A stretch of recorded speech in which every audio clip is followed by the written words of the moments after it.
Hey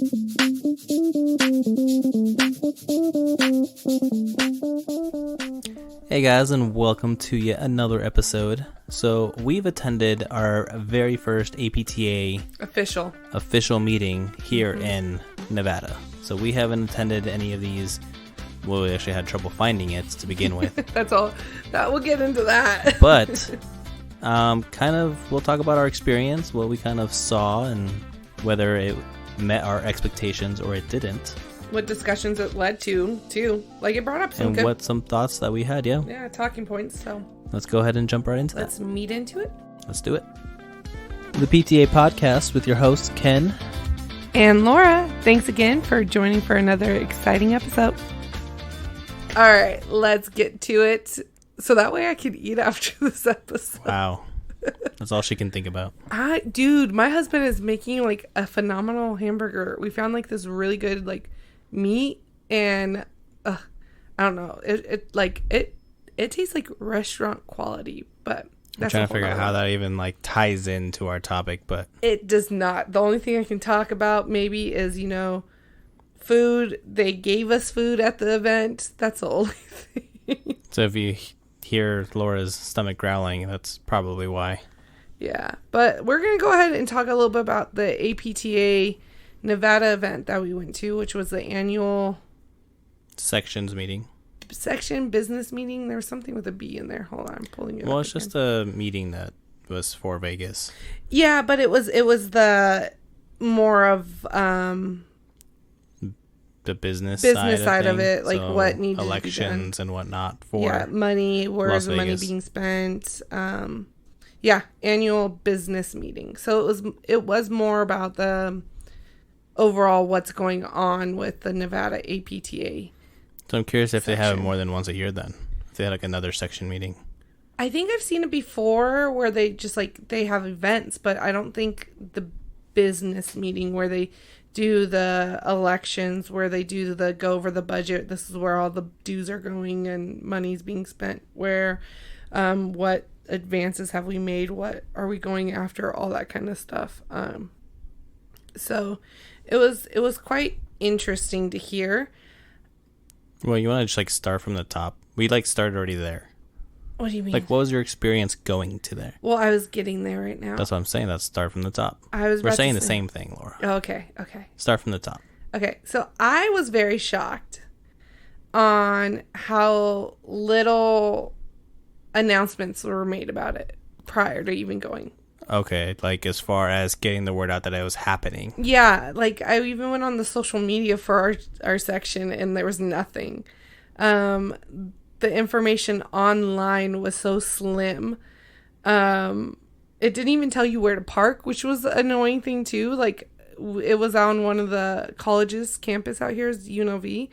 And, I've never been to UNLV. I didn't grow up in Nevada. I didn't go to school to UNLV. I had no clue where to go.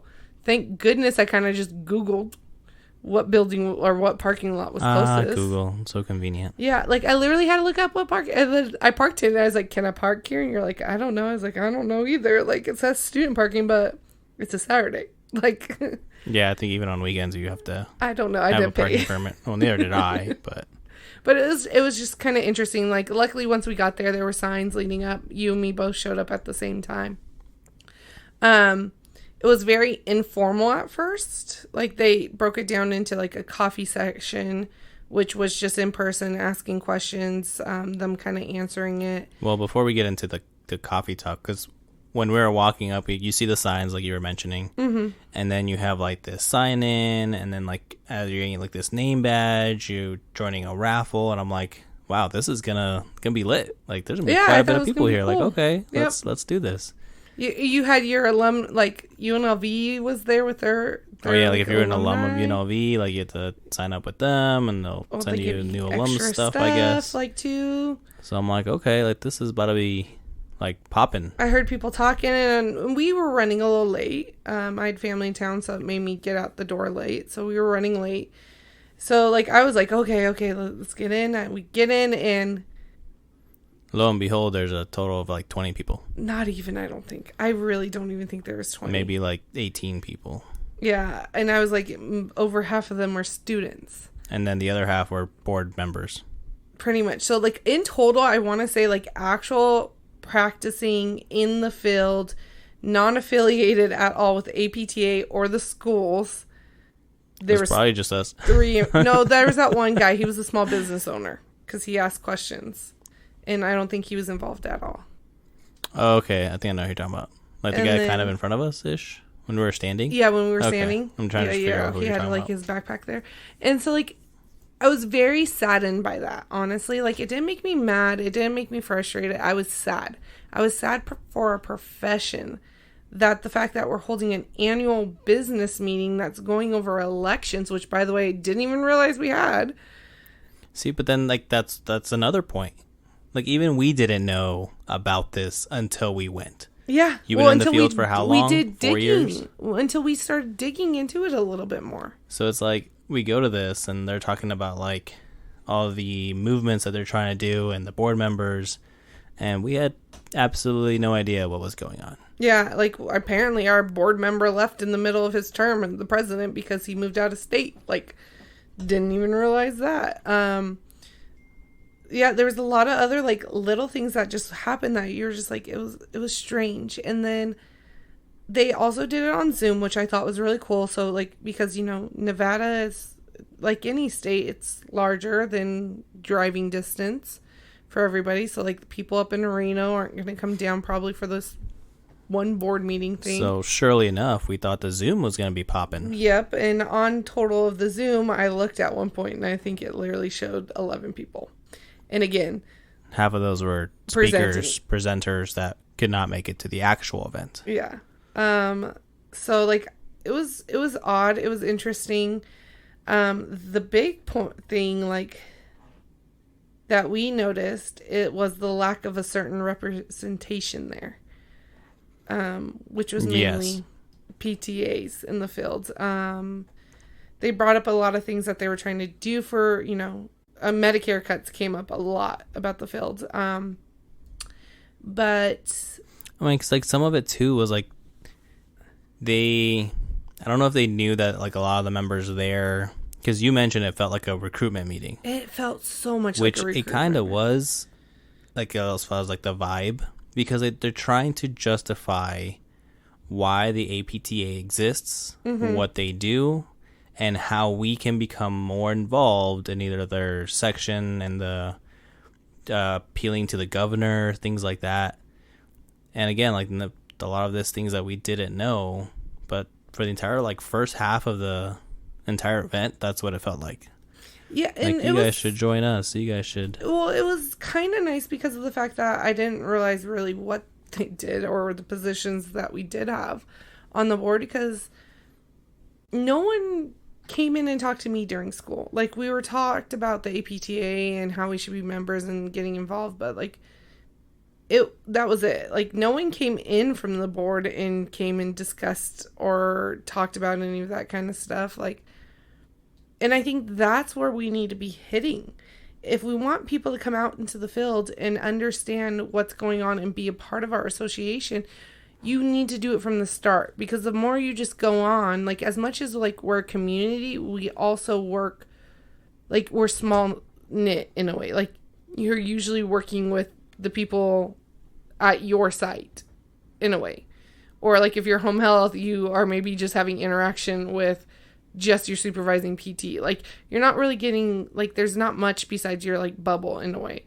And so, like, unless you have someone who's maybe very active within your bubble, you might not even realize everything going on, because we're so bad at sending this out. Like, we have emails to every single person who is a part of our association because it's required when you take the license exam. So why are we not doing mass email sends out of important informations of, like, for example, things that are elected on? Like, you would think we'd hear that. Whether or not you want to be a part of it, you'd think we'd hear about it. Because when I told you about it, I was like, oh, Laura, did you get the email for the APTA event? And you're like, what email?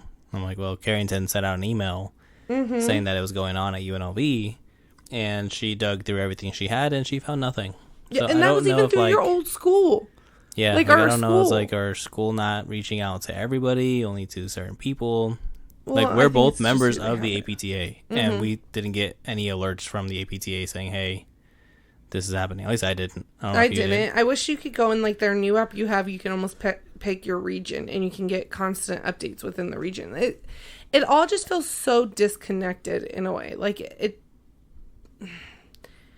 And again, this is partially our own faults. Like, I'm not just trying to say, like, it's the APTA's fault. Like, it is our fault for not also getting involved within the community. Yeah, like, no one is solely at fault. Yeah. It's such a bummer that this is where we've gotten. And I think with social media and things now, like, it's easy to get things out to the masses. It's easy to start advertising yourself for free in a way. And they even mentioned it when we were there. They're like, how do you guys want to receive your information? Do you guys want us to text you, email you, social media, do the social medias or mighty networks, like whatever the case may be? They're just trying to figure out what the best route to get the word out there. Yeah, but like I feel like the big takeaway was, I mean, like, because even us, like, we had no idea this was going on. We might still have no idea that this was going on if we didn't start doing what we were doing, trying to build this community. Because I mean, when I talked to a lot of my coworkers and some classmates, asking them about the APTA, if they're members, and none of them really cared. Yeah. Like, some of them were like, oh yeah, I did it for about a year or two, and then I just fell off. There's no benefits. There's so many people we talked to, they're just like, they felt like there was no benefit. Like, for example, right now, I went on their website, literally today. The meeting was what, 2 weeks ago? Something about that. That's still the thing advertising on their website. Now, we're supposed to have events going on in Nevada for Physical Therapy Month, and they don't have anything up. Literally, it's talking about the annual conference. It's talking about, the coffee talk. It's talking about... I don't even think they had access to the schedule. Like, they had it on the PowerPoint slides, but... Yeah, I don't think, like, hey, like, go to our website and you can see the full nothing list within of description. The calendar. I go to We'll send you an email with, like, the dates and the events. I go to this month we have a couple things going on. Yeah, I go to our Instagram page for the APTA Nevada. They posted something May 19th, June 3rd, and then 5 days ago they finally posted something. In their defense, they did mention that they do want to get better at their social media, because they did admit that they were slacking. But we still have you want to get better and you want to get the word out, yet there's still nothing. It's been 2 weeks and there's still nothing on stuff that should be going on this month. Yeah, whether it's like newly appointed board officials to local events going on to support PT month, and there's nothing. Yeah, it's just, and again, I'm not trying to blame anybody. It's just frustrating that we got to this point. And so I've been on the job hunt lately because, as we talked about, I want to get back in into the field and everything like that. And the director, I don't know exactly what I have to figure out. I should probably figure out his role. But it was actually funny because when I was in school, he worked on me as a patient. And then when I got out of school, he was like, well, come work for me. And I was like, yeah, you don't pay that much. Yeah, because it's a big organization. And I will say, this will be something we probably talk on down the line, but like, when you're first out of school, like, you're thinking so much about finances, you don't realize sometimes the benefits are worth taking like a lesser cut than up front. And that's something we can completely get into. And so I started applying again, and this role came up, and we interviewed, and he had let me know, oh yeah, I'm supposed to be taking over, the vice presidency for the board. And so when I actually went in for my interview, we both realized, oh yes, you're the person I thought you were, type thing. Because again, you never know. We were just communicating over the phone. We started talking about it because he asked how the event went, because he knew I was going. And I literally told him, I was like, I was kind of saddened by how many people showed up. And he was like, yeah, he goes, I haven't been wanting to be active in our board in forever. And I was like, and I looked at him funky because I'm like, you literally just told me you're going to be vice president. And the interesting thing is, like, he starts just talking about some of his grievances, and he goes, if it wasn't for, the person who was elected president, asking me to be vice president, I don't know if I would have gotten involved. And we started talking about some of the things that frustrated us. And it was kind of nice to see, like, oh, we're getting maybe someone in there because of the fact that he hasn't been active because of these things. Maybe changes are to come. And I want to reach out. I want to get more involved because, again, I feel like that's something I can do to give back. And I can't complain if I'm not doing anything about it, if that makes sense. It does. Like, it's the same thing. Just complaining is not going to do anything. Exactly. It's like when the same thing when you see all this stuff for voting. They're like, you can't complain if you don't go out and vote. Like, you have to vote in order to complain. And like you said, like the representation for PTAs, just in general while we were there, was almost worse than the turnout for the entire event itself. Mm-hmm. Because I think PTA-wise, there was like the caucus for PTAs, or like the representative, one PTA student that I know of, the PTA director, and then ourselves. Yeah. Besides that, the guest speakers, the board members, secretaries, everybody else, the students, the other students that were there, all PTs. Yeah.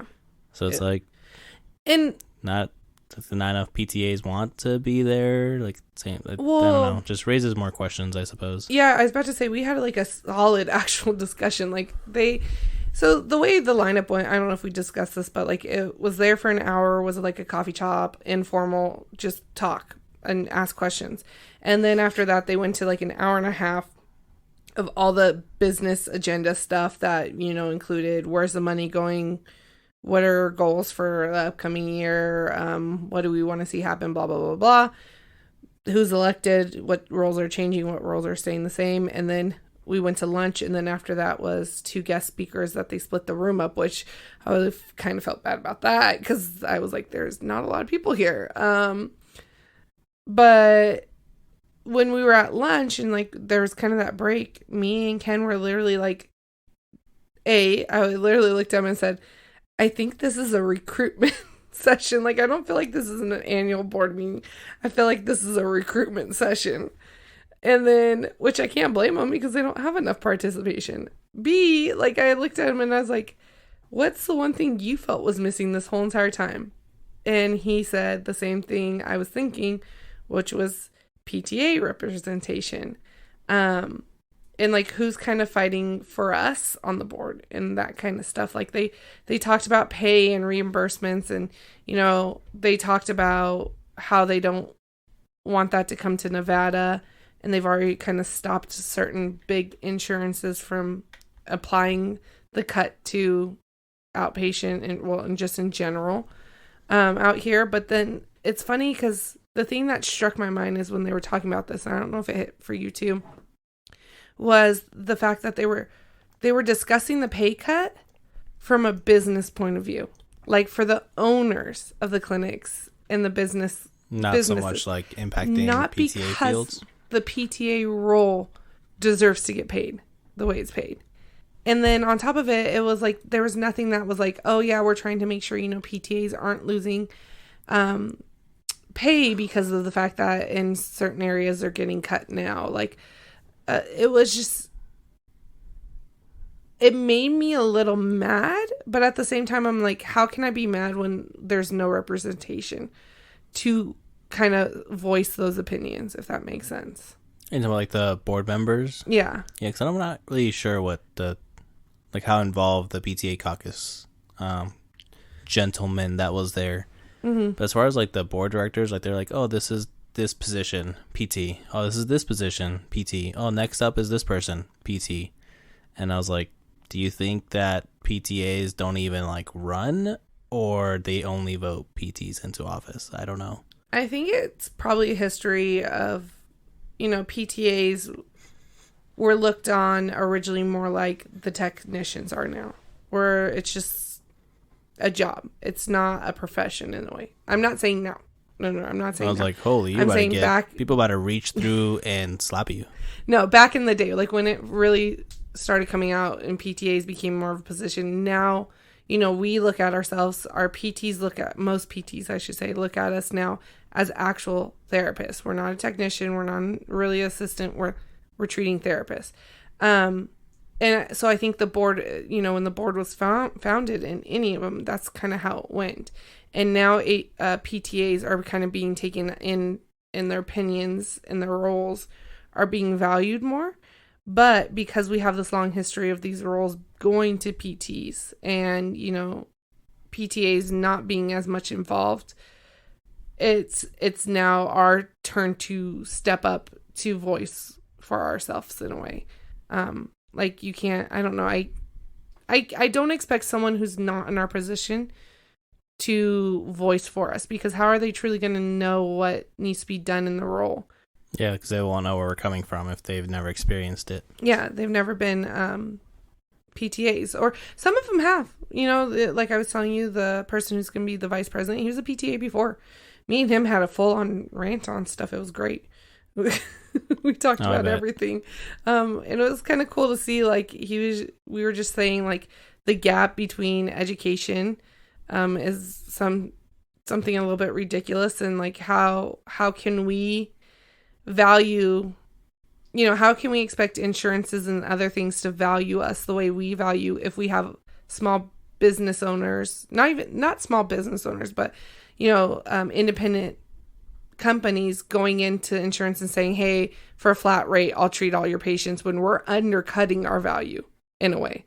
Like, we're doing it to ourselves by going to these insurances and being like, hey, give me all your patients. They can't go anywhere else, but I'll only charge you like $20 for a visit.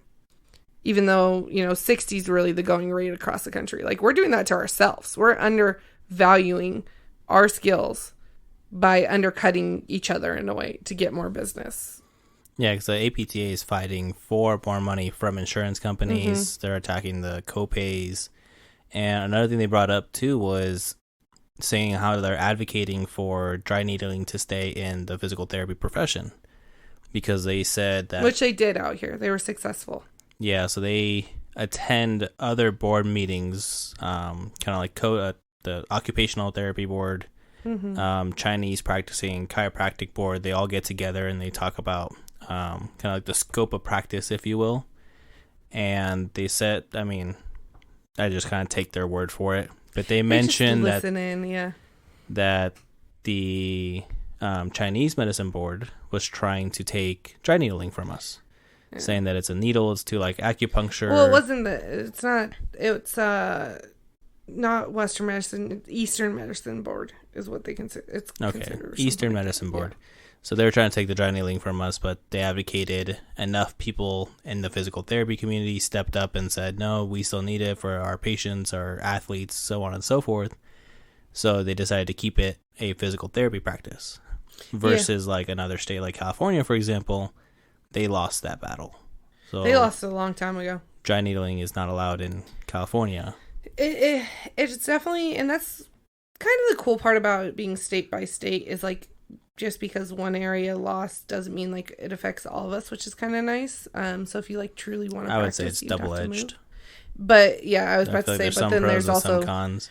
But because we talked about how where was it? Mississippi, maybe, I don't know. There was like a certain state. 2000. No, their reimbursement rates, average reimbursement in some other state was like $170 per visit. Yeah. Versus here in Nevada, it's like $70. Not even. Seriously, like some of them were $20. No joke. So it was just insane how insurances value each one differently depending on what state you're in. And that's where like we need to step up and work with our APTA board, like, because we can't prevent that from happening if we don't really have legislation that kind of stops it. Because there's always going to be that one person who's going to try to get the most patients, because in their mind, hey, yeah, I take a $50 cut on my reimbursement each time. However, though, I've gained 3 patients that I wouldn't have had prior because I have an, private deal with them that they'll send all their patients here. So like, we have to prevent that from happening. We have to value ours. And the only way we can value that is by putting down rules that have to be applied to businesses in a way. And I'm not trying to say like all of them are like that. It's just a game that unfortunately has to be played. And one company came out and did it, and then from there it's just kind of trickled down, and we just keep undervaluing our worth. So it's just different things. And then like I know that, the APTA in general advocated for more blood pressure regulating. Oh yeah, so they're currently battling getting into blood pressure work. Yeah. So that way cardiologists can refer directly to PT to help manage blood pressure. Which I think is kind of neat. Which is cool because they brought up a good point. You see your doctor once a month, maybe at most. Sometimes it just varies, but on average, it's maybe a monthly checkup for if you have other issues going on. But with PT, they're being seen 3 times a week. And so if you're working on some cardiovascular stuff, monitoring your BP should be definitely something we should be able to bill for, because of the fact that we are monitoring their vitals. We're taking in that valuable information. We're seeing them more carefully. Like, are you using it? Are your medications working with, this, and can report back in a way. I mean, because the big thing is just movement. Like, just get moving. So I feel like it's kind of neat that they're trying to go into more blood pressure work. It definitely is. It's interesting to me at the same time. Like, it makes me think of like, where's our line of when do we stop? Like, when, we always talk about we're trying to protect our fields and everything like that, but it's like, okay, well, when are we crossing into someone else's field though? Should we be allowed to cross into other people's fields? Well, if you take that, then you have to be okay with people crossing into our field. Exactly. And that's the thing is, I think sometimes about just in general organizations that annoy me, and I'm not saying I literally am saying this is for every single organization, is sometimes we try so much to stop or prevent from cross treatments when I think cross treatment is very valuable. Like, for example, like, I think for us, if we want to do a grade 5 manipulation on a joint, we should be able to do a grade 5 manipulation on a joint, definitely if we're already treating the patient. Like, I don't think it should be the sole reason they're coming in. If it's the sole reason they're coming in, then maybe they should be going to see chiropractors instead. That's where their main thing is. However, though, if they're in here for strengthening, stretching, rehabilitation due to like a cervical injury or something like that going on, a cervical issue, and the relief that they can get is by a manipulation also, along with all of our other treatment methods, by all means, I think we should be able to do it. Now, I also think that if someone goes into a chiropractor and they need a one-off like manipulation, and they're like, hey, like, they're there and they just stretch them out, I think the chiropractors should be allowed to stretch them out slightly. Like, we can't just be like, no, you're not going to stretch them out because that's what we do. Like, there's such a crossover, and I think it's just based off of like what our goals are, what are they coming in for. But I get it. It's a tricky and it's a slippery slope, but it's just... I mean, if not only is it difficult on a treatment standpoint, it's also difficult on a money standpoint. Because one is the insurance going to pay for both types of treatments. Yep. And if you're working together, or two, if there's copays, is the patient going to want to pay for two? Like, just knock everything out in one spot. Yeah. So I think it's difficult to have two treatments at one time. Yeah, I'm not saying that. I'm just saying like, so just letting them do it or letting us do it. You can't just say like joint mobs are just for PTs, like for physical therapy, like or chiropractors. Like it is sometimes, and I'm not saying that's mine. Don't do it. Yeah, like that's my skill. You can't do it. And it's like, okay, well, if you want to go that route, then we shouldn't be doing PP. That's nursing and doctors' field. They've been doing that way longer than us. That's their field. We shouldn't cross into it. But I don't think that's realistic in the modern medical that we have. There's so much that we can kind of work hand in hand with each other. But unfortunately, it's not always going to be seen that way, because I get it. Like, I don't think I get super annoyed when I hear chiropractors giving out exercises. I'm like, no, see, now you've crossed into physical therapy. I mean, that's how most of us feel. Yeah. So, but that's what I'm saying. Like, I definitely think there should be lines drawn in certain things, but I think we can't just say only one field can do only certain things. Like, there's got to be a little bit of fade in and fade out in a way, if that makes sense. Yeah. some wiggle room or some gray area, if you will. Yeah. So, which I'm glad, we do need associations to fight for those battles.